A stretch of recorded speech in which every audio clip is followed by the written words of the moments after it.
Welcome to Chandru maths. So TNUSRB sub inspector ரெக்ரூட்மெண்ட்டுக்கான psychology series வந்து பார்த்துக்கிட்டு இருக்கோம். இன்றைக்கி நம்ம பார்க்க போகிறது 16வது பார்ட். இது வரைக்கும் 15 வீடியோஸ் பார்த்துருக்கோம். ஓகே, இன்றைக்கி நம்ம வந்து ஒரு 10 கொஷின் பார்க்க போகிறோம். இந்த 10 கொஷினுமே 2010லேருந்து 2023 வரைக்கும் கேட்டிருந்த கொஷின் தான். ஓகே, இந்த 10 கொஷினில் மொத்தமாக 4 டாபிக் இருக்க போகுது. வேர்ட்ஸ் அரேஞ்ச்மெண்ட் இதுலேருந்து கொஞ்சம் அதிகமான கொஷின்ஸ் கேட்டிருந்தாங்க. ஓகே, டைஸ்லேருந்து ஒரே ஒரு கொஷின் தான்.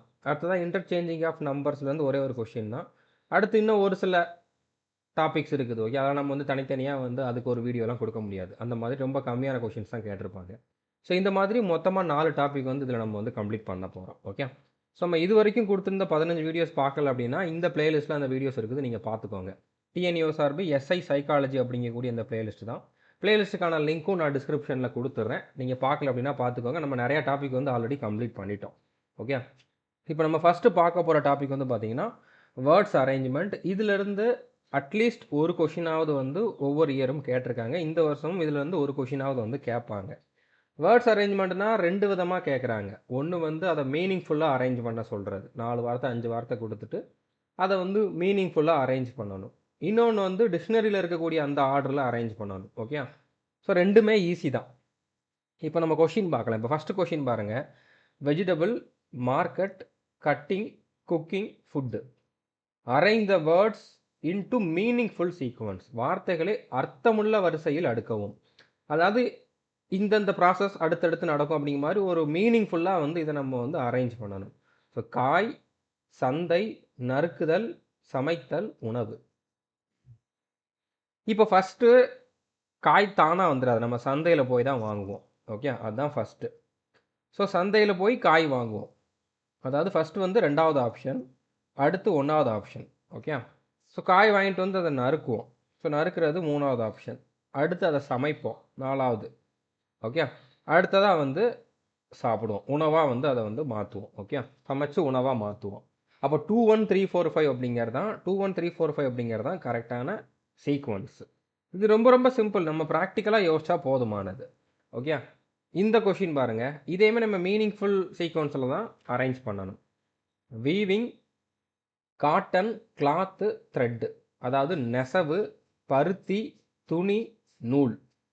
இப்போ எல்லாருக்குமே தெரியும் பருத்தியிலேருந்து தான் இது எல்லாமே ஸ்டார்ட் ஆகுது அப்படின்ட்டு. அப்போ ஃபஸ்ட் ஆப்ஷன் வந்து 2 பருத்தி. ஓகே, இந்த 2 ஆப்ஷன் நம்ம இப்போ எலிமினேட் பண்ணிடலாம். இப்போ 2க்கு அப்புறம் 4ங்கிறது அவங்களே கொடுத்துருக்காங்க. பருத்தியிலேருந்து நூல் எடுக்கிறோம். ஓகே, அடுத்ததாக வந்து நெசவு செய்து தான் அதை துணியாக மாற்றுவோம். ஓகே, ஸோ நெசவு செய்து தான் துணியாக மாற்றுவோம். ஏன்னா நூலை தான் வந்து நெய்வாங்க, நெஞ்சதுக்கப்புறம் தான் அது துணியாக மாறும். ஓகே, ஸோ 2 4 3 1 அப்படிங்கிறது தான் கரெக்டான சீக்வன்ஸாக இருக்கும். ஓகே, இதுதான் வந்து கரெக்டான ஆன்சராக இருக்கும். ஸோ புரிஞ்சுன்னு நினைக்கிறேன். அடுத்த question, arrange the following words in dictionary order. Okay, இந்த வார்த்தைகளை வந்து டிக்ஷனரியில் இருக்கிற மாதிரி அரேஞ்ச் பண்ணணும். டிக்ஷனரியில் வந்து ஆல்ஃபபெட்டிக்கல் ஆர்டரில் தான் இருக்கும். ஃபஸ்ட்டு ஏல ஸ்டார்ட் ஆகிற லெட்டர், அடுத்து பியில் ஸ்டார்ட் ஆகிற லெட்டர், அந்த மாதிரி. ஆனால் இங்கே எல்லா வேர்ட்ஸ்லேயுமே வந்து பார்த்தீங்கன்னா ஃபஸ்ட் லெட்டர் சியாக தான் இருக்குது. அப்போ நம்ம 2வது லெட்டரை பார்க்கணும். 2வது லெட்டர் எல்லாத்துலேயுமே ஹச்சு தான் இருக்குது. அப்போ நம்ம 3வது லெட்டரை பார்க்கணும். 3வது லெட்டரில் இங்கே இ இ இ இ இ தான். ஸோ 3வது லெட்டர் 3 லெட்டர் வரைக்கும் வந்து பார்த்திங்கன்னா எல்லா வேர்ட்லேயுமே ஒரே மாதிரி லெட்டர்ஸ் தான் இருக்குது. அதை வச்சு நம்ம டிசைட் பண்ண முடியாது. 4வது லெட்டரை பாருங்கள். இங்கே ஏ, இங்கே ஏ, இங்கே இ சி இ. ஸோ அப்போ இந்த 2ல் ஒன்று தான் வந்து ஃபஸ்ட்டு வேர்டாக இருக்கும். ஓகே, இப்போ இங்கே 2லேயுமே ஏ இருக்குதுன்னா அடுத்த லெட்டரை பாருங்கள். இது வந்து சீட்டு. ஓகே, இங்கே டி, இங்கே பி. பிக்கு அப்புறம் தான் டி வரும். அப்போ செகண்ட் வேர்டு தான் வந்து ஃபஸ்ட்டு வரும். ஓகே, செகண்டில் தான் ஸ்டார்ட் ஆகும். இந்த ஆப்ஷனையும் இந்த ஆப்ஷனையும் எலிமினேட் பண்ணிடலாம். ஸோ செகண்டில் தான் ஸ்டார்ட் ஆகும். அடுத்து 4ஆ அடுத்து 1ஆ அப்படிங்கிறத நம்ம சூஸ் பண்ணாலே போதுமானது. அப்போ நம்ம 4ஐயும் 1ஐயும் மட்டும் பார்ப்போம். ஸோ பார்த்தாலே தெரியுது, இங்கே 4ல் வந்து 3வது லெட்டர் சி, 4வது லெட்டர் சி, இங்கே 4வது லெட்டர் ஏ. ஸோ ஏ தான் ஃபஸ்ட்டு வரும். அப்போ 1 தான். அப்போ 2 1 4 3 5 அப்படிங்கிறது தான் கரெக்டான ஆன்சர். மற்றதை நம்ம பார்க்க வேண்டிய அவசியமே இல்லை. ஓகே, இப்போ உங்களுக்கு புரியணும் அப்படிங்கிறதுக்காக நான் சொல்கிறேன். எக்ஸாமில் நீங்கள் எவ்வளோ தான் பண்ணணும். இப்போ 2 1 2ஐயும் 1ஐயும் நம்ம வந்து கரெக்டான ஆர்டரில் வச்சுட்டோம். மிச்சம் இருக்கக்கூடிய வார்த்தைகளை பாருங்கள். இப்போ இதில் 4வது லெட்டரை மட்டும் பாருங்கள். 4வது லெட்டர் வந்து இங்கே சி, இங்கே சி, இங்கே இ. ஓகே, சிக்கு அப்புறம் தானே இ வரும். அப்போ இதுதான் கடைசி வர்றது. ஏன்னா இது 2 சி, இதுதான் கடைசி வர்றது. இப்போ இது 5வது. 5வது தான் 5வது. ஓகே. அதை நம்ம வந்து இதில் அப்படி தான் எடுத்திருக்கோம். இந்த 2ல் எது ஃபஸ்ட்டு வரும்? இப்போ இந்த இடத்துல சிஹெச்இஇகே, இந்த இடத்துல சிஹெச்இசிகே. ஓகே. ஸோ இதில் வந்து இது இ, இது வந்து சி. ஸோ நான் தான் தப்பாக எடுத்திருக்கேன். இதில் கரெக்டாக பிரிண்ட் ஆகலை அப்படின்னால இது வந்து சிஹெச்இஇகே. இந்த இடத்துல சிஹெச்இஇஆர். இப்போ ரெண்டுமே இன்னு இருக்கிறப்போ கே தான் ஃபஸ்ட்டு வரும், ஆர் அடுத்து வரும். இதனால 5வது வந்து இந்த வேர்டு. ஓகே. இப்போ இந்த இடத்துல வந்து சிஹெச்இசிகே அப்படிங்கிறது தான் ஃபஸ்ட்டு வரும். ஓகே. இந்த 3 வார்த்தைகளை எடுத்துக்கிட்டோம் அப்படின்னா, இந்த இடத்துல நான் ஃபஸ்ட்டு தப்பாக அண்டர்ஸ்டாண்ட் பண்ணனால நான் திரும்ப சொல்கிறேன். ஓகே. இந்த 3 வார்த்தையை மட்டும் எடுத்தீங்க அப்படின்னா, இங்கே வந்து டபுள் இ. ஓகே. 4வது எழுத்து இ, இதுவும் இ, இது சி. ஸோ சி தான் ஃபஸ்ட்டு வரும். அப்போ 4 வந்திருக்கு. ஓகே. அடுத்து இந்த 2ல் வந்து இங்கே வரைக்கும் ஒரே மாதிரி லெட்டர்ஸ் தான் இருக்குது. ஆரா கேயான்னு பார்த்தா கே தான் ஃபஸ்ட்டு வரும். அப்போ 3வது அடுத்து வரும், அடுத்து 5வது. ஓகே. ஸோ புரிஞ்சுருக்குன்னு நினைக்கிறேன். ஸோ இது கரெக்டாக பிரிண்ட் ஆகாதனால நான் கொஞ்சம் கன்ஃபியூஸ் ஆகிட்டேன், அவ்வளோதான். ஓகே. இப்போ அடுத்த கொஷின் பாருங்கள். அரேஞ்ச் இன் சீக்வன்ஸ், கீழுள்ள சொற்களை வரிசைப்படுத்துக. நார்மலாக வரிசைப்படுத்துகன்னு கொடுத்துருந்தாங்கனாலே நம்ம வந்து அதை மீனிங்ஃபுல் ஆர்டரில் வரிசைப்படுத்தணும் அப்படிங்கிறது தான் அர்த்தம். ஓகே. இப்போ தவளை, பருந்து, புல் தின்னி, பாம்பு, புல். ஓகே. கிராஸ் ஹாப்பர் அப்படிங்கிற மாதிரி சொல்லியிருக்காங்க. கிராஸ் ஹாப்பர்னா அந்த வெட்டுக்கிளி அப்படிங்கிற மாதிரி தான் இருக்கும். ஓகே. புல் திங்கல வெட்டுக்கிளி பச்சை கலரில் இருக்கும்ல, அதுதான். ஓகே. ஸோ இப்போ இதை பார்த்தாலே தெரியுது, இது வந்து அந்த உணவுச் சங்கிலியில் உள்ள மாதிரி கொடுத்துருக்காங்க. ஃபஸ்ட்டு புல் திங்கிறது புல் தின்னி, புல் திண்ணியை திங்கிறது தவளை, தவளையை திங்கிறது பாம்பு, பாம்பை வந்து பருந்து திங்கும். ஓகே. அப்போ புல்லில் ஸ்டார்ட் ஆகி பருந்தில் முடியணும், 5ல் ஸ்டார்ட் ஆகி 2ல் முடியணும், 5ல் ஸ்டார்ட் ஆகி 1ல் முடியாது, 5ல் ஸ்டார்ட் ஆகி 2ல் முடியுது, 1ல் முடியாது, 4ல் முடியாது. இதுதான் ஆன்சர். ஓகே. புல், அடுத்ததாக 3வது வந்து புல் தின்னி, 1வது தவளை, அடுத்து 4வது பாம்பு, 2வது பருந்து. ஸோ இதுதான் கரெக்டான ஆன்சர். ஓகே. ஸோ இதுவுமே சிம்பிளான கொஷின் தான். அடுத்த கொஷின் பாருங்கள். Continue the series by selecting from the options that belongs to the same group. அதாவது கீழுள்ள சொற்களிலிருந்து தொடரை பூர்த்தி செய்யவும்னு கேட்டிருக்காங்க. சித்தார், கிட்டார், தம்பூரா, அடுத்து என்னன்னு கேட்டிருக்காங்க. சித்தார், கிட்டார், தம்பூரா, அடுத்து என்னன்னு கேட்டிருக்காங்க. ஓகே. ட்ரம்பட்டா, வயலினா, ஹார்மோனியமா, மிருதங்கமா. இப்போ இது எல்லாமே வந்து மியூசிக்கல் இன்ஸ்ட்ருமெண்ட் தான். இதில் இந்த 3 இன்ஸ்ட்ருமெண்ட்டுக்கும் என்ன தொடர்பு இருக்குது அப்படின்னு பார்த்தீங்கன்னா, சித்தார், கிட்டார், தம்பூரா, இது 3மே வந்து நரம்பு மூலமாக இயங்கக்கூடிய இன்ஸ்ட்ருமெண்ட். ஓகே. 3லையுமே வந்து வயலின் மாதிரி, கிட்டார் மாதிரி வந்து நரம்பு தான் இருக்கும். அதை வச்சு தான் வந்து அதில் இருந்து சவுண்டு வரும். ஓகே. ஸோ இதெல்லாம் என்னன்னு உங்களுக்கு தெரியலன்னா நீங்கள் சித்தார்னு சொல்லி கூகுளில் சர்ச் பண்ணி பார்த்தாலே அதோட ஃபோட்டோ வந்துடும். அது வீணை மாதிரி இருக்கும். ஓகே. தம்புராவும் அதே மாதிரி தான், ரெண்டுமே பார்க்குறதுக்கு ஒரே மாதிரி தான் இருக்கும். கிட்டார் எல்லாருக்குமே தெரிஞ்சிருக்கும். ஓகே.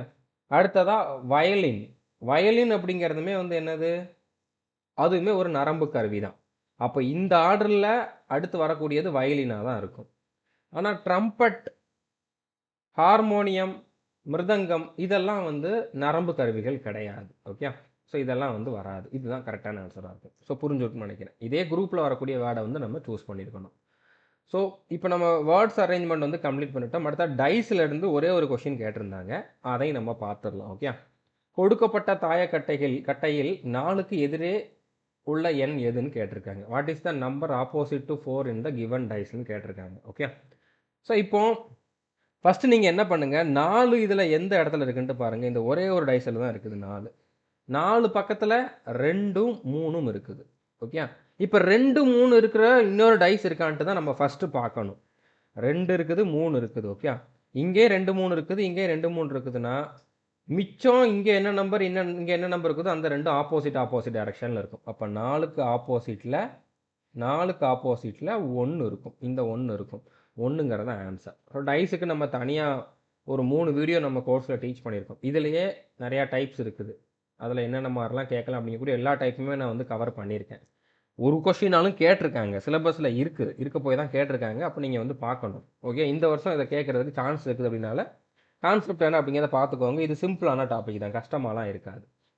ஸோ டைஸ்லேருந்து ஒரு கொஷின் தான் கேட்டிருந்தாங்க, அதையும் நம்ம பார்த்தாச்சு. அடுத்ததான் நம்பரை இன்டர்சேஞ்ச் பண்ணுற மாதிரி ஒரு கொஷின் கேட்டிருந்தாங்க, அதுவும் என்ன அப்படிங்கிறத பார்க்கலாம். த நம்பர் கிவன் இஸ் இந்த மாதிரி ஒரு பெரிய நம்பர் கொடுத்துருக்காங்க. Okay, we interchange the first and the second, the third and the fourth, the fifth and the sixth, and so on. Then when we count from the right end, which digit will be the sixth னு கேட்டிருக்காங்க.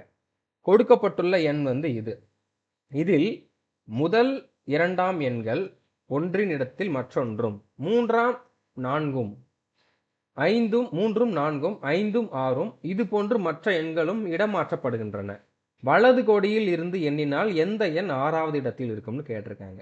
இப்போ ரெண்டு நம்பராக பிரிச்சுக்கிறாங்க. Okay, ரெண்டு நம்பராக லெஃப்ட்ல இருந்து எடுக்கிறாங்க, அதை இன்டர்சேஞ்ச் பண்ணுறாங்க. இப்போ 5 8க்கு பதிலாக 8 5ன்னு மாற்றிக்கிறாங்க, 9 4க்கு பதிலாக 4 9ன்னு மாற்றிக்கிறாங்க. இந்த மாதிரி மாற்றிக்கிறாங்க. ஓகே, இப்படி மாற்றுறப்போ வலது புறத்திலிருந்து, வலது கோடியிலிருந்து எண்ணுறப்போ இந்த மாதிரி மாற்றிட்டு வலது கோடியிலிருந்து கவுண்ட் பண்ணும்போது ஆறாவது எண் என்ன இருக்கும்னு கேட்டிருக்காங்க. நீங்கள் ஒன்று மாற்றி எழுதிட்டு எண்ணுங்க, இல்லைனா என்ன மாத்திரங்கிறது தெரிஞ்சிருச்சு, ரெண்டாக பிரித்து வச்சுக்கோங்க. இப்போ ரைட் சைட்லேருந்து கவுண்ட் பண்ணுங்கள். 1 2 3 4 5 6. ஆறாவது இடத்துல நார்மலாக 3ஆம் நம்பர் இருக்குது. பட் 3 2 நம்ம இன்டர்சேஞ்ச் பண்ணதுக்கப்புறம் 3 இருக்கிற இடத்துல 2 தான் இருக்கும். அப்போ ரைட் எண்டிலேருந்து கவுண்ட் பண்ணுறப்போ ஆறாவது இடத்துல 2 தான் இருக்கும். சிம்பிள். ஓகே, இதெல்லாம் நம்ம ப்ராக்டிக்கலாக யோசித்து சால்வ் பண்ணக்கூடிய கொஷின் தான். இதுக்கெல்லாம் யார்கிட்டையும் போய் நம்ம படிக்கணும், எங்கேயும் ஜாயின் பண்ணணும் அப்படிங்கிற மாதிரிலாம் அவசியம் இல்லை. ஓகே, இப்போ அது போக இன்னும் ஒரு சில கொஷின்ஸ் கேட்டிருந்தாங்க, கொஞ்சம் வித்தியாசமான கொஷின்ஸ், பசில் மாதிரி கொஷின். ஆல்ரெடி பசில் டாபிக் கொடுத்துருந்தாலும் இந்த கொஷின் வந்து அதில் மிஸ் ஆயிருந்துச்சு. ஸோ அந்த மாதிரி ஒரு சில வித்தியாசமான கொஷின்ஸ் கொடுத்துருந்தாங்க, அதையும் நம்ம பார்க்கலாம். இப்போ இந்த கொஷின் பாருங்கள், a duck in front of 2 ducks, a duck behind 2 ducks and 1 duck in the middle, how many ducks are thereன்னு கேட்டிருக்காங்க. ஒரு வாத்து இரு வாத்துகளுக்கு முன்னால் உள்ளது, ஒரு வாத்து இரு வாத்துகளுக்கு பின்னால் உள்ளது, ஒரு வாத்து மத்தியில் உள்ளது, அங்கு எத்தனை வாத்துகள் உள்ளன அப்படிங்கிற மாதிரி கேட்டிருக்காங்க. ஸோ இங்கே ஒரு 3, இங்கே ஒரு 3, நடுவில் 1, 7ன்ட்டு போட்டுறக்கூடாது, அப்படி கிடையாது. ஓகே, இப்போ நான் ஃபஸ்ட்டு கொடுத்துருக்கதை எடுக்கிறேன். ஓகே, இது 3 வாத்துன்னு எடுத்துக்கோங்க. ஒரு வாத்து இரு வாத்துகளுக்கு முன்னால் உள்ளது, அது இந்த வாத்துன்னு வச்சுக்கோங்க. இந்த வாத்து வந்து 2 வாத்துக்கு முன்னால் இருக்குது, கரெக்டு தானே? அப்போ மினிமம் 3 வாத்தாவது இருக்கணும். அப்படி இருந்தால் தான் இந்த கண்டிஷன் சாட்டிஸ்ஃபை ஆகும். ஒரு வாத்து இரு வாத்துகளுக்கு பின்னால் உள்ளது, இந்த வாத்தை எடுத்துக்கோங்க. இப்போ இந்த வாத்தை எடுத்துக்கோங்க.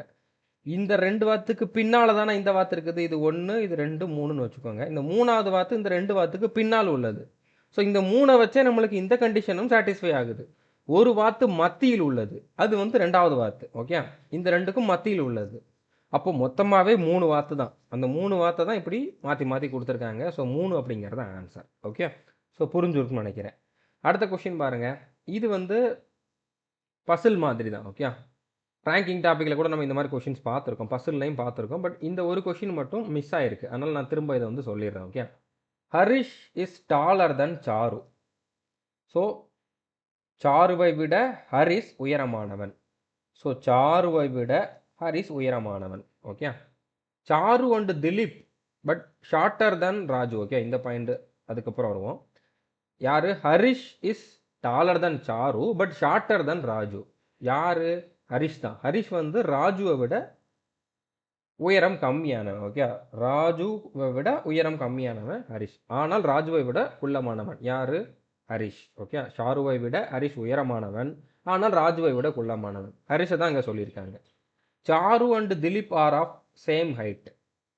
அதாவது சாருவும் திலீப்பும் சமமான உயரத்தில் இருக்கிறார்கள். சாருவும் திலீப்பும் ஒரே ஹைட்டு. ஸோ 2 பேருக்கும் ஒரே ஹைட்டுங்கனால ஈக்குவல் போட்டுக்கிறேன், ஒரே இடத்துல வச்சுக்கிறேன். பட் டாலர் தென் அசோக். 2 பேருமே இந்த இடத்துல 2 பேருமே அசோக்கை விட உயரமானவர்கள். ஆனால் அசோக்கை விட உயரமானவர்கள் யார்? இவங்க 2 பேரும். இவங்க 2 பேரும் அசோக்கை விட உயரமானவர்கள்.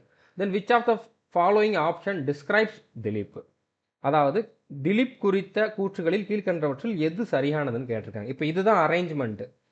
ஓகே, இந்த ஆர்டரில் தான் அவங்களோட ஹைட் இருக்கும். ஹைட்டு படி நம்ம வந்து அரேஞ்ச் பண்ணியிருக்கோம். இப்போ இதில் எது வந்து சரியானதுன்னு கேட்டிருக்காங்க. Harish and Dilip are of same height. ஹரிஷும் திலீப்பும் சம உயரம் உடையவர்கள். ஸோ ஹரிஷ் இங்கே இருக்கான், திலீப் இங்கே இருக்கான், 2 பேரும் ஈக்குவல் ஹைட்டு கிடையாது. அப்போ இது தப்பு. ஓகே, திலீப் இஸ் ஷார்ட்டர் தென் ஹரிஷ். திலீப் ஹரிஷை விட குள்ளமானவன். திலீப் இங்கே இருக்கான், ஹரிஷ் இங்கே இருக்கான். திலீப் ஹரிஷை விட குள்ளமானவன் தான். இது கரெக்டு. ஸோ இதுதான் கரெக்டான ஆன்சராக இருக்கும். மற்ற ஆப்ஷனை நம்ம செக் பண்ணிக்கலாம். Okay. Dilip is shorter than Charu. Dilip சாருவை விட குள்ளமானவன். திலீப்பும் சாருவும் ஒரே ஹைட்டு. ஸோ இதில் குள்ளம் அதிகம் அப்படிங்கிற மாதிரி இதில் வராது. ஓகே. திலீப் இஸ் டாலர் தன் ராஜு. திலீப் ராஜுவை விட உயரமானவன். திலீப் வந்து ராஜுவை விட குட்டையானவன் தான், உயரமானவன் கிடையாது. அப்போ இதுவும் தப்பு. ஸோ ஒரே ஒரு ஆப்ஷன் தான் கரெக்டாக இருக்குது. அதுதான் ஆன்சர். ஓகே. அடுத்த கொஷின் பாருங்கள். இது ரொம்ப ரொம்ப சிம்பிளான கொஷின் தான். What is the product of all the numbers in the dial of a telephone? தொலைபேசியின் முகப்பு தட்டில் உள்ள அனைத்து எண்களின் பெருக்கு தொகை என்ன? ஸோ இப்போ இது நீங்கள் உட்காந்து பெருக்கிட்டு இருக்கக்கூடாது, டக்குன்னு ஆன்சர் பண்ணக்கூடிய கொஷின் தான். இப்போ நீங்கள் வந்து லேண்ட்லைன் பார்த்துருப்பீங்க, உங்கள் மொபைலே எடுத்துக்கோங்களேன். உங்கள் மொபைலில் இருக்கக்கூடிய நம்பர்ஸ் எல்லாத்தையும் பெருக்குனீங்கன்னா என்ன வரும்னு கேட்டிருக்காங்க. நம்பர்ஸ் என்னென்ன இருக்கும்? 1லேருந்து 9 வரைக்கும் இருக்கும். அப்படிங்கிற மாதிரி நிறைய பேர் யோசிப்பீங்க. 0வும் இருக்கும். ஓகே. 0வும் இருக்கும். 0, 1, 2 இந்த மாதிரி 9 வரைக்கும் இருக்கக்கூடிய எல்லா நம்பரும் இருக்கும். இதெல்லாம் நம்ம பெருக்கிறோம்னா 0 × 1 × 2 × 3 × இந்த மாதிரி 9 வரைக்கும் பெருக்கியிருப்போம். இப்போ 1 to 9 வரைக்கும் பெருக்கிறப்போ அது ஒரு பெரிய நம்பர் கிடைக்கும். ஆனால் எந்த நம்பரைனாலும் நம்ம 0வோட பெருக்கிட்டோம் அப்படின்னாலே நம்மளுக்கு ஆன்சர் 0 தான் வரும். இப்போ 5 லட்சத்துக்கு மேலே இருக்குதுன்னு வச்சுக்கோங்க ஒரு நம்பர், அதோட 0 பெருக்கிட்டோம்னா அந்த நம்பர் மொத்தமும் 0 ஆயிரும். ஓகே. ஸோ 0வை நம்ம எப்போ பெருக்கினாலும் அதுக்கப்புறம் என்ன நம்பர் இருந்தாலும் பிரச்சனை இல்லை, அதோட ஆன்சர் வந்து 0 தான். அப்போ இங்கே 0 தான் வந்திருக்கணும். 0ங்கிற ஆப்ஷன் கொடுக்கல. நன் ஆஃப் தீஸ் அப்படிங்கிறது தான் கரெக்டான ஆன்சராக இருக்கும். ஸோ புரிஞ்சுட்டுன்னு நினைக்கிறேன். 10 கொஷின் பார்த்துட்டோம். 10 கொஷினுமே ரொம்ப ரொம்ப சிம்பிளான கொஷின்ஸ் தான். இன்னும் ஒரே ஒரு வீடியோவோட நம்ம ரீசனிங் டாப்பிக்கே கம்ப்ளீட் பண்ணிடலாம். சைக்காலஜியில் வந்து ரீசனிங் இருக்குது, மேத்ஸ் இருக்குது, இங்கிலீஷும் இருக்குது. நம்ம எல்லாமே பார்ப்போம். இன்னும் ஒரு வீடியோவோட நம்ம வந்து ரீசனிங்கை கம்ப்ளீட் பண்ணிவிட்டு அடுத்து மேத்ஸை ஸ்டார்ட் பண்ணலாம்.